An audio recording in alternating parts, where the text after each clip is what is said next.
Hello, Annrika and Tim. You've had a very long relationship with Lester over many, many years. What could you tell us about that? Well, I actually met Lester in 1976 when I arrived from England. Actually, I had been here a year, and then someone took me to an introductory talk that he was giving in New York City. And here was this little grey-haired Jewish gentleman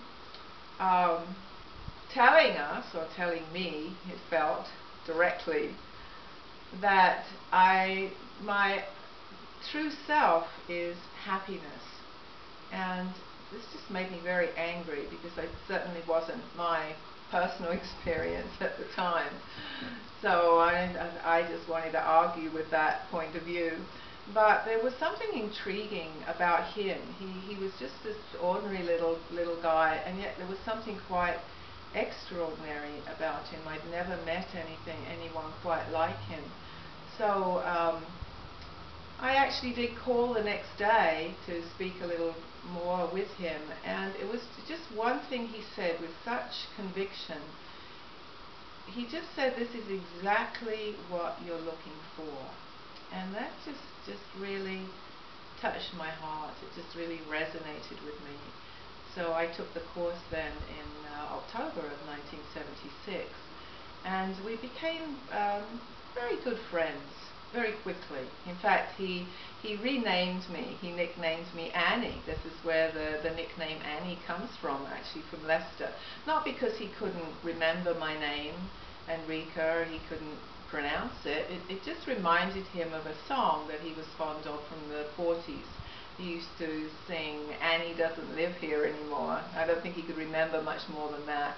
But that name really stuck, and I'm referred to as both now, Annrika and Annie. So my first encounter with Lester was also at an evening get-together with some people who had learned this technique. In those days it was called mind freedom, where they are just sharing their experiences. And I could see that the people that got up, there were two or three people that got up and spoke about the benefits that they'd received from using this tool. On their faces you could see they'd lived life, but there was something going on in their eyes.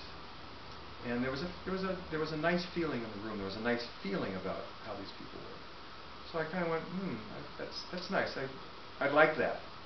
I'd like to have that.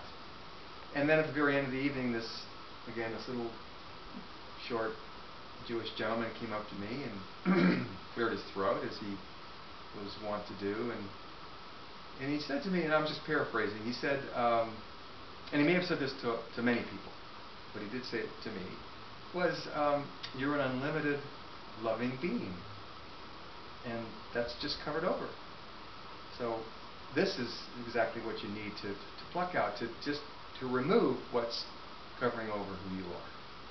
Well, thank you very much. That's wonderful. We look forward to hearing more from you.